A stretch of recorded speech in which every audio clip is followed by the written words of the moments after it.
बात करने जा रहे हैं आपके स्वास्थ्य से जुड़े मुद्दे की, आपके हक के मुद्दे की।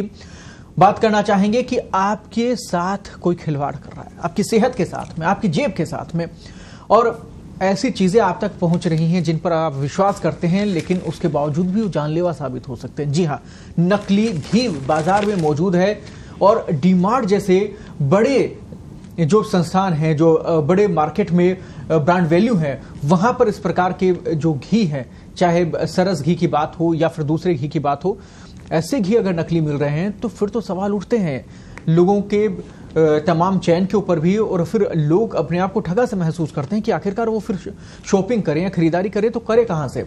शरद जी, क्या कहेंगे? इसके जीवन के साथ खिलवाड़ हो रहा सीधे तौर पर। देखिए क्या होता है कि अब एक बड़े, मैं कहूँगा कि ये आप स्टोर की बात करूँगा मैं, इसमें अगर इस तरह से नकली माल पकड़ा जाता है तो ये एक अपने आप में सोचने वाली बात है। मैं सोचने वाली बात इसलिए कहूँगा क्योंकि इतना बड़ा स्टोर है, उनका अपना एक प्रोसीजर होता है खरीद का। क्या उन्होंने आंख मूंद कर ये माल लिया है? पहली बात तो, अगर उनके यहाँ पर सरस घी बरामद हुआ है, वो भी नकली, तो क्या आंख मूंद कर खरीद की जाती है? क्या ये जनता के साथ सीधा खिलवाड़ नहीं है? बिल्कुल है, जनता के साथ सीधा खिलवाड़ है, उनकी सेहत के साथ सीधा खिलवाड़ है। तो सबसे पहली बात है कि इनकी परचेज की जो यूनिट है उसके ऊपर कहीं ना कहीं हायर अथॉरिटीज जो है उनको कार्रवाई करनी चाहिए कि आखिर ये मामला, ये घपला हुआ कहां से। क्योंकि सबसे बड़ी बात है, आज जयपुर की अगर हम बात करते हैं तो डीमार्ट आप देखिए हर कोने पर आपको मिलेगा। जयपुर शहर में हर कॉलोनी में ऑलमोस्ट मिल जाएगा आपको, और जिस तरह से लोग वहां पर सामान खरीदते हैं, क्योंकि कोई कहते हैं कि साहब जेन्युइन रेट है, रीजनेबल रेट है, अच्छा माल मिल जाता है, तो उस हिसाब से कहीं ना कहीं कहते हैं ना वो ब्रांड वैल्यू बन जाती है, तो लोग जाते हैं। लेकिन यहां पर अगर इस तरह की चीजें आएंगी तो ब्रांड वैल्यू की तो हम बात कर ही नहीं सकते।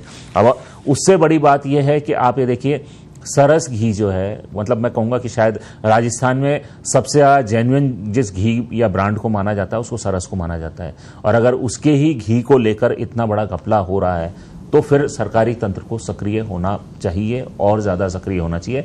और सिर्फ ये छोटे मोटे जो हैं 5 कार्टन 10 कार्टन जो पकड़े जाते हैं, इसकी बजाय कहीं जो जड़ है उस पर प्रहार करने की जरूरत है। हालांकि आरसीडीएफ ने एक नया कदम उठाया है जो एक बहुत सराहनीय कदम मैं मानूंगा, कि अगर आपको कहीं डाउट लगता है तो आप QR कोड लगा हुआ है उसको स्कैन कीजिए, उससे आपको ऑटोमेटिकली पता लग जाएगा कि ये घी जो है वो आरसीडीएफ का है या कहीं और का है, असली है या नकली। तो ये अपने आप में एक अच्छी कवायद है, लेकिन फिर भी सरकार के तरफ से कोशिश जारी रखनी चाहिए। सरकार को अभी शुरुआत में, जैसे पिछले 1 महीने से हम बात करें, 1-1.5 महीने से जो लगातार छापेमारी हो रही है, कई बड़े स्टोर्स में छापेमारी हुई है, बड़ी भारी मात्रा में घी और तेल बरामद हुआ है। उसके अलावा आप देखें कि जो बड़े बड़े रेस्टोरेंट्स की बात कर रहा हूं मैं, बड़े एक कहते हैं ना कि वो अपने ये मिठाई की दुकानें हैं जो बड़ी बड़ी हैं, उन पे जिस तरह से कार्रवाई हुई है और वहां पर नकली माल पकड़ा गया है या घटिया माल पकड़ा गया है, तो ये एक अच्छी कार्रवाई है, और ये साल भर अगर जारी रहती है तो वो अच्छा रहेगा जी।